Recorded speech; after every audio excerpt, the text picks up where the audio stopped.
So we got this boy right here. This boy, HisWattson. I mean, a lot of you guys probably don't know, but I be playing Apex.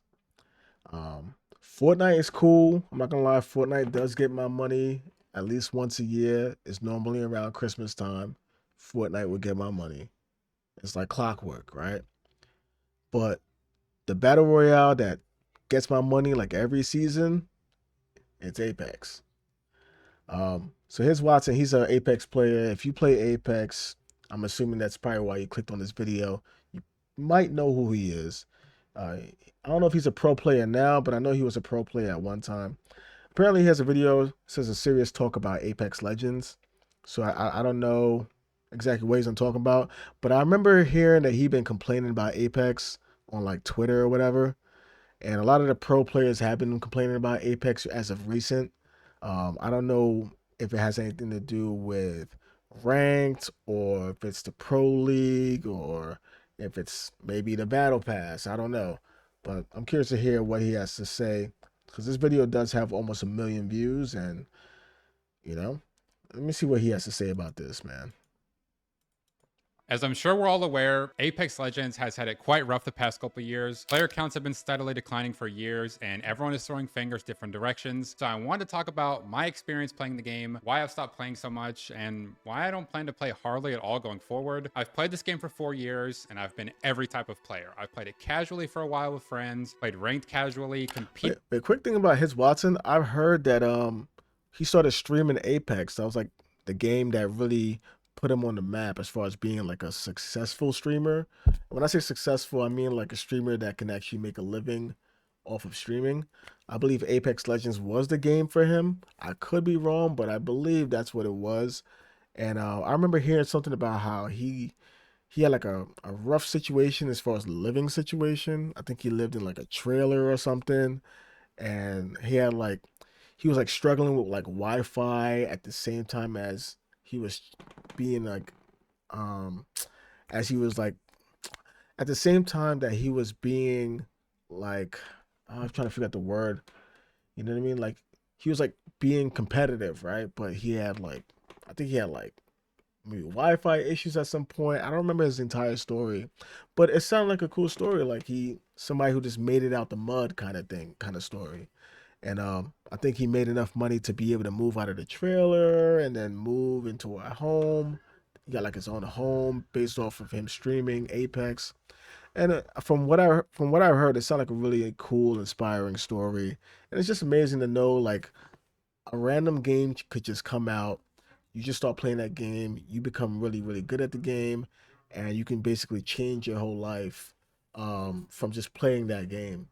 So I think that's like a beautiful story. You know what I mean? I may have gotten some of the details wrong, but from what I've heard, that's what I gathered basically. Competed at the highest level and played ranked professionally. So I've had a mix of it just being my hobby and being a full-time job. I've played this game every way possible. I've seen it from every angle. And as a pro player and streamer, I've also heard lots of insider information and schemes or secrets or whatever you want to call them, which I'll get into later. And spoiler, was ultimately the reason I gave up on the game. So I'm not going to start from the beginning. It's a live service game and the current version is all that matters. I will frequently bring up anecdotes from the past, but only if I feel as though they are relevant to why the game is currently the way it is. Let's start with what has become the absolute #1 reason why I think the game has fallen to such a low, and I'll use an example. Take Skyrim. It is one of the best-selling games of all time, and people still play it to this day over 10 years later. However, there are also tons of people who don't like Skyrim, and Skyrim doesn't care if you don't like it. If you don't like open world fantasy vibe, that's fine, you can go play something else. It's not trying to appease everyone. Apex Legends, however, constantly flips back and forth between what audience it is trying to capture, and while doing so, it loses both of them. Live service games tend to either go after one audience: competitive-minded people who like to try being the best or just want to scratch a competitive itch, or the casual audience who don't really have any allegiance to the game whatsoever and will just jump around to whatever they think is fun or looks like it will be fun. Fortnite is a great example. They have literally thousands of game modes for people to choose from and are constantly adding in new stuff to keep people interested. The competitive scene in Fortnite, while large and actively supported by the developers, is really just more of an arm or leg to the game, whereas in a game like CSGO, competitive is the head and the torso. How does this relate to Apex Legends? Well, I have 3 examples which I'll be talking about. Let's start with the second worst one in my opinion. Engagement optimized matchmaking in public matches. EOMM for short basically throws skill-based matchmaking out the window and attempts to try and choose when you win and when you lose to try and trick you into playing longer. For as long as I can remember, Apex Legends does not care about putting you with your skill group, unlike almost every other live service game. You'll hear constant complaints from casual players saying they are solo queuing and dying to a 3-stack of people clearly way better than them, and it turns them away from the game. Well, that's because of EOMM. I'm a very good player. I should not be in lobbies with noobs, and we can all agree on that. However, if I take, say, a 3 to 4 day break from pubs, not even the game, just the pub playlist, I will 100% be put into a match with people who are nowhere close to my skill level. After about 1 to 2 hours of me absolutely steamrolling people, I will then suddenly have my matchmaking time quadrupled and will even get skipped very often in the queue. These games are filled with nothing but sweats, and the games will stay that way until I take another 3 to 4 day break from pubs. I've seen this play out numerous times over the years, and when someone told me I was wrong, I decided to go play a pub game just to check, and I literally almost broke at the time what was the damage world record. Every person I shot at looked like literal bots.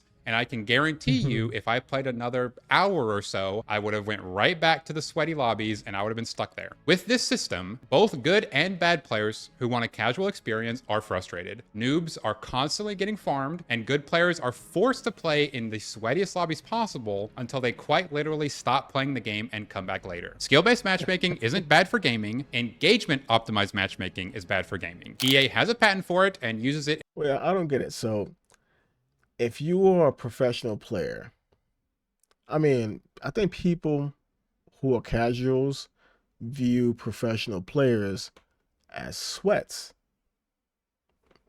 right? I mean, you might think, oh, you don't have to be a sweat to be a professional player. You can just be really good at the game. But I mean, I think it's fair to say that you play the game a lot in order to get good at the game, right? I mean, unless you're like a Shroud, who's just natural at FPS. But then again, for the people that are really good, it's more than just good aim. You got to have good movement, good game sense. But basically, I'm saying is, wouldn't you be thinking if you are a professional? Wouldn't you be happy to be playing against other sweats? Why would you feel the need to take a break from the game because the sweats are out sweating you? Like, that doesn't seem like a negative to me. You know, if you're really good at the game, don't you want to play with other people that's good at the game? But you don't. And then when you come back days later, you complain about playing against noobs and farming. So I'm not too sure where's the middle ground for him there. I don't know if he explains that, but I wonder where's the middle ground for him. Like what is it about that can be adjusted that would make him be content with the games that he's getting? For gaming, engagement optimized matchmaking is bad for gaming. EA has a patent for it and uses it in what I assume is all of their competitive games. Let's move on to example number 2. This will be infamous for veteran players, but for those who didn't play Apex, oh boy, you're in for a ride. The transition from Season 12 to Season 13 was one of the most poorly handled updates in the history of gaming, in my opinion. Let me lay it out for you. Season 12 turned the very popular ranked playlist from semi-competitive to a participation award and ruined all semblance of competitiveness in this game. If you were an Apex Legends player in Season 12, there was not even a remotely competitive game mode that you can play, which is fine. That's not inherently bad if you're a casual-centric game. Well, it was like this for 90 days and essentially alienated any player who wanted to play competitively. All right, cool. So we're doing a casual-focused game with lots of releases, and that's the strategy. Well, Season 13 ended up being what was unanimously considered the most competitive the game has ever been. The competitive players that were left rejoiced as they finally had the mode they waited 13 seasons for. Apex pivoted to being an ultra-competitive game, and the casual community became frustrated. What happened to our casual experience? The casual audience was then alienated. This cycle has happened countless times in Apex's history, but Season 12 to 13 was by far the worst. This completely removes the identity of the game. When people load up Minecraft, for example, they know what they're getting. When people sit down at a chessboard even, they know what they're getting. You don't know what's going to happen when you load up Apex Legends month to month. The developers just can't make up their mind, and it pushes away everyone to games where they know they'll get what they're coming there for. Example number 3, current Apex Legends. It's in the worst state it's ever been. We're currently in the part of the cycle where the game is just absolutely not competitive in the slightest. Pro teams are dropping 40 kill games consistently, and everyone is getting their participation awards for ranked. So, competitive players have nothing to play because Apex isn't scratching that itch for them. So, that's a problem. But here's the second problem. Apex isn't releasing any content whatsoever to keep its casual audience intact. We're getting our 4th year of Winter Express game mode with barely any changes to anything else, while other gaming studios are releasing content at breakneck pace. Why would anyone in God's name want to play something like Winter Express while Snoop Dogg is having a concert on Fortnite and Marvel just dropped an incredibly polished Overwatch competitor? Apex Legends is continuing to lose market share among the casual audience while simultaneously alienating its competitive audience. However, that leads into a harsh reality of Apex Legends. Apex wasn't supposed to exist in the first place. This is where we start to get into personal anecdotes, more opinionated arguments, and the drama I mentioned earlier. For those that don't know, Apex Legends was originally supposed to be Titanfall 3, but after the success of the Battle Royale genre, it changed during development to be Apex Legends, and the game was surprise released with essentially zero marketing. It was a complete Hail Mary, putting the brakes on a very moderately successful franchise, Titanfall, to dip their toes in the new genre. What happened next was something EA could never have expected. The game absolutely banged far beyond anyone's expectations, raking in billions and billions of dollars even years after the release, which very likely would not have been the case for Titanfall 3. So that's great. The game did better than expected. That means they'll put more resources into building it even bigger. Well, unfortunately, in my opinion, Apex Legends is a huge victim of corporate America. You see, EA had 2 options after they caught lightning in a bottle with Respawn's Apex. They either take a risk and keep putting more work into it, hoping it'll grow even larger, or they sit on their fat stack of cash and collect an absolute boatload of money while keeping costs as low as possible. And as I'm sure you can probably guess, as time went on, they shifted way more towards the second one. The expected earnings of Titanfall 3 were absolutely blown out of the water with Apex, and I think this reality made its way down the management chain and severely affects the decisions that Respawn makes with Apex Legends. I've talked to countless Respawn employees from various departments over the years, ranging from art to security to map designers to game balancers to community managers, play testers, etc., and I have heard 2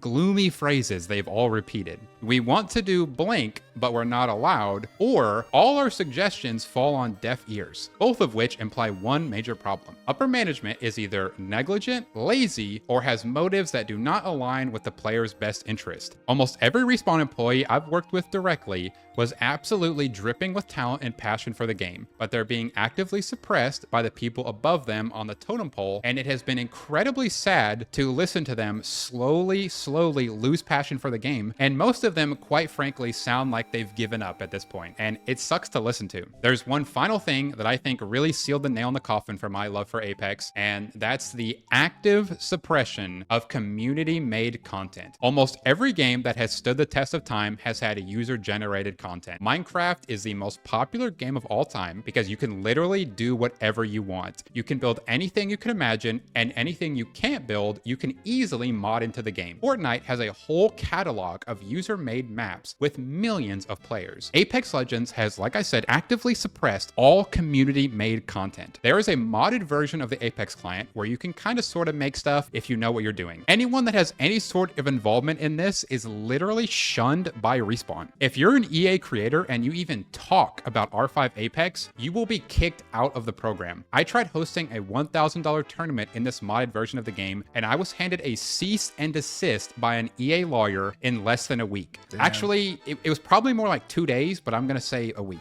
And of course, they have every right to do this. But the thing is, they're suppressing community-made content while simultaneously not releasing any of their own. It's no coincidence that the most watched and supported aspect of Apex is ALGS, because it is literally the only outlet for players to do something bigger than the game and create storylines and content that aren't shackled to only trios and ranked and our twice a year new temporary game mode that usually sucks. They aren't making good content at the pace that's needed for them to compete with other titles. They won't let the community make their own content, and they won't make the game competitive. Not one person is shocked that the Apex Legends player count keeps reaching new all-time lows. And listen, I'm making this video out of Now, passion. I that's absolutely kind of love Apex Legends. that's kind of cool that he had a whole Master Chief Halo like mod in Apex. I didn't even know you can do that. That's that's actually kind of fire. You know what I mean? You want yo, why didn't Halo do a BR? Oh my God, they got so much content to play with. There's so many guns. They got the vehicles, like the Banshee and all that. Like they got so much to play with. I, I don't understand. Why didn't Halo drop a BR? Damn, that shit that could have hit. That could have, if done right, that could have really hit, bro.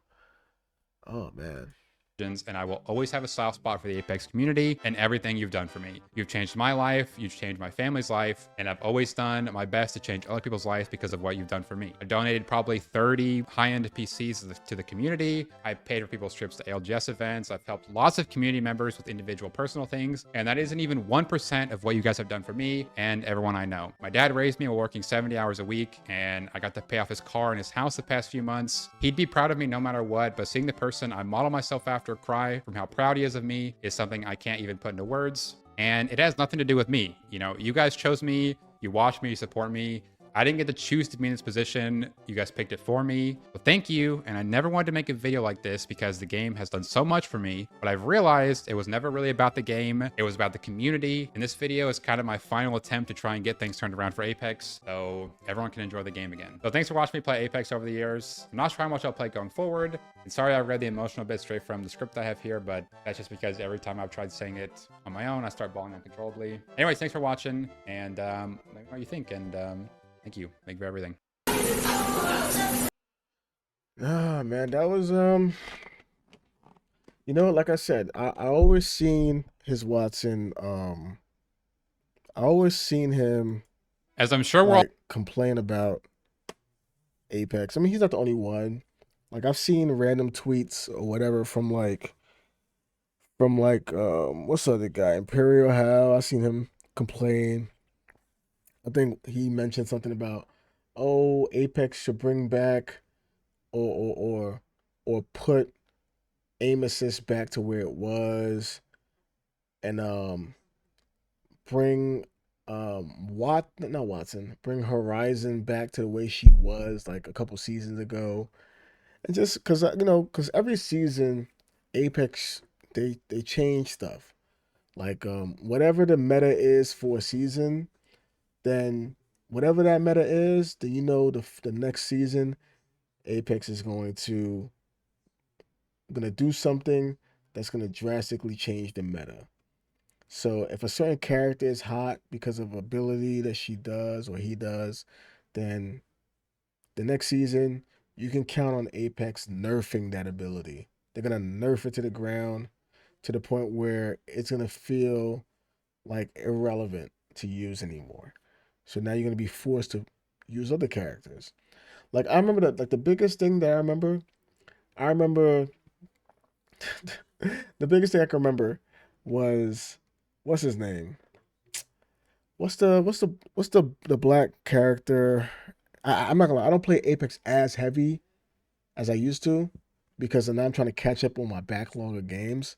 But I still play Apex like once a week now. But Seer. So Seer, when he got his heirloom, he was OP. I remember when he got his heirloom, he was OP. And I remember that I think that's part of the reason as to why I bought his heirloom. I was like, damn, he's so good right now. And I didn't really I wasn't like a Seer player, but he was so good at that time. I was like, yeah, let me get it. So I bought his heirloom And he has a really nice, very smooth heirloom. I really like his heirloom.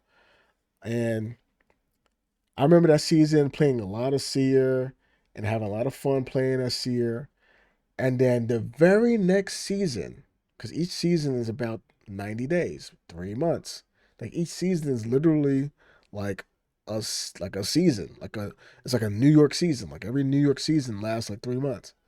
So after that season has went and the next season came, they nerfed the hell out of Seer.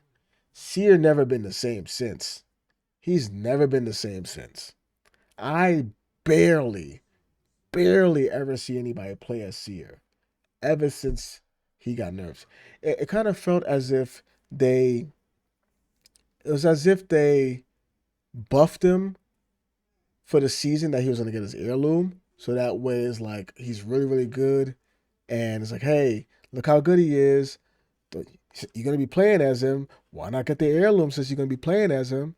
Because you're not going to buy an heirloom for a character that you don't play as, right? So they buffed him, dropped his heirloom, sick ass heirloom. And then I was like, damn, I got this fire heirloom. He's really good. The following season, they damn near killed him. Damn near killed him, bro. And that's what usually happens. Like every season, either somebody gets nerfed out of existence, like someone gets nerfed into a whole nother realm, or somebody gets buffed.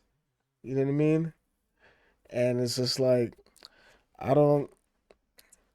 I mean, I understand you trying to balance, but it seems more like a seesaw. It doesn't really feel like balance. It feels more like a seesaw. Like one season, a legend is hot, and then the next season they do something to remove that legend's um like relevance. I don't know. I mean, don't get me wrong. Like Apex is still, I still find it to be like a fun, very nice, skillful game. I really like the gameplay. Like till this day, playing Apex, like when I play any other first person shooter game, I get so frustrated when I have to create, when I have to like customize my sensitivity because I play on controller, right? Like it's so funny because I'll play Fortnite on mouse and key and I'll play Apex on controller. But anyway, um, like respawn, oh my god, they did something like so good with playing as a controller, playing a controller playing a respawn game, like whether you're playing Apex Legends or playing Titanfall 2 on controller, oh my god, if it feels like I have a neural link in my brain and I'm just moving without moving my fingers. Like I move so effortlessly, so smoothly. Like I feel so good. Any other first person shooter game that I play that's not Apex, I feel so stiff. I just don't feel the same level of fluidity. Um, so they did such a beautiful thing like they spoiled me basically. Apex spoiled me, and Titanfall 2, same thing. Um, I ran through Titanfall 2 on the highest difficulty level because just based off my skills from Apex. But anyway, I'm ranting now. I'm ranting now. Anyway, I totally get what HisWattson is saying. I like what games like Fortnite is doing, for example.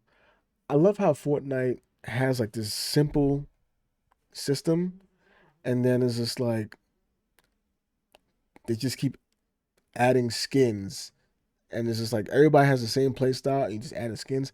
Now Apex is amazing because Apex feels like fucking Marvel. It feels like everybody is like a different Marvel character, kind of like Marvel Rivals, but in a battle royale format. That's what Apex Legends feels like Marvel Rivals, but in a battle royale format to me. Because every character is unique, they have their own special abilities that make them special. Every character you can't play with them the same. Um, it'll be dope if Apex could add more skins that might not specifically be the character, kind of like Fortnite. I would love to. I'm about to say I would love to play like a Dragon Ball Z character.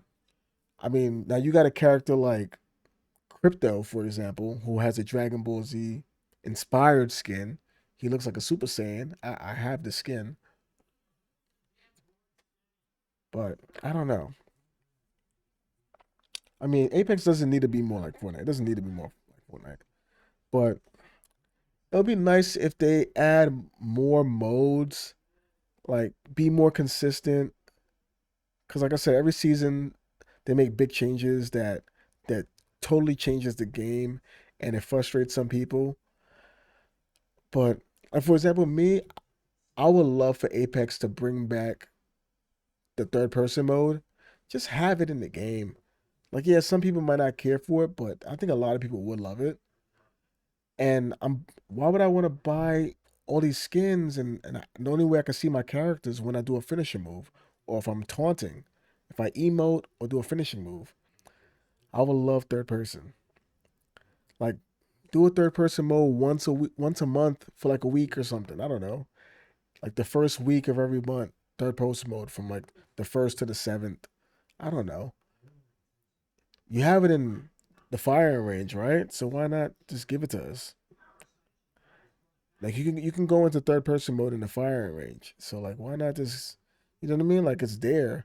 Well, how about just make it better and this because I understand like for certain legends maybe it might cause some type of like I don't know, it might certain things might not work properly, I guess. But how about we figure out a way to make it work? I don't know. Like Fortnite did that. Fortnite realized, hey, the skill gap between these crazy builders and brand new players is so immense that people are afraid to start playing the game. They'll play one game, they approach somebody, they start shooting at them, and then that person builds a damn castle in like 5 seconds, and it's like, oh crap, I could build this ramp. I don't know how to do all that, and then it's like now you lose because that person built a damn castle in like 5 seconds. So Fortnite did, hey, let's have two modes. Let's have BR and let's have no build. Like let's have build mode BR and no build BR. So now if you want to build ramps and all that, you can do that. And if you don't want to build anything, you can play like that too. You know, Epic is doing amazing with that. And then they got all these other custom modes. And then they got obviously they mixed in all other things like Fall Guys and the damn the racing game or whatever that is, the car stuff. Like Fortnite is like, listen, bro, we're gonna have something for everybody. Now I don't know, maybe because Fortnite has a much larger fan base, I guess, player base, maybe I don't know, but I like what Fortnite's doing with that. I'm not gonna front. All right, I've been ranting for like the past 10 minutes, but I don't know. What do y'all think, man? Y'all think HisWattson is saying he's saying something? You think he's? I think he's saying something for sure. I think he's definitely saying something for sure. Um, he's definitely saying something. I want to play with these press dogs having a concert in Fortnite. Yeah, I'm not gonna lie. Like Win Express, and then you got Juice World having a whole Juice World is dropping an album on Fortnite. Juice World dropped an album on Fortnite, bro. That was my favorite rapper of 2024. I He was my top artist in 2024 as far as like my Spotify wrap up. He was my number one most listened to artist 2024. And then out of nowhere, at the end of 2024, Fortnite drops a damn. They drop his album and a whole concert on Fortnite. It's like what the fuck? And then guess what? They got my money because I bought the Juice World skin. And then they also got my money for other shit because Fortnite had something for Snoop Dogg and Ice Spice. I ended up buying Snoop Dogg, Ice Spice, Juice World. I bought a bunch of shit that day. Spent like $100 that day. And I don't even play Fortnite like that. I play Fortnite like Like 1 month out the entire year. It's always around Christmas time. They always know how to get me. Anyway, I keep on saying let me stop. I'm 30 minutes in. Let me know what y'all think, man. Y'all think HisWattson is just chatting? Or do you think he's actually making some sense? I don't know. What's your opinion on that, man? I'm out.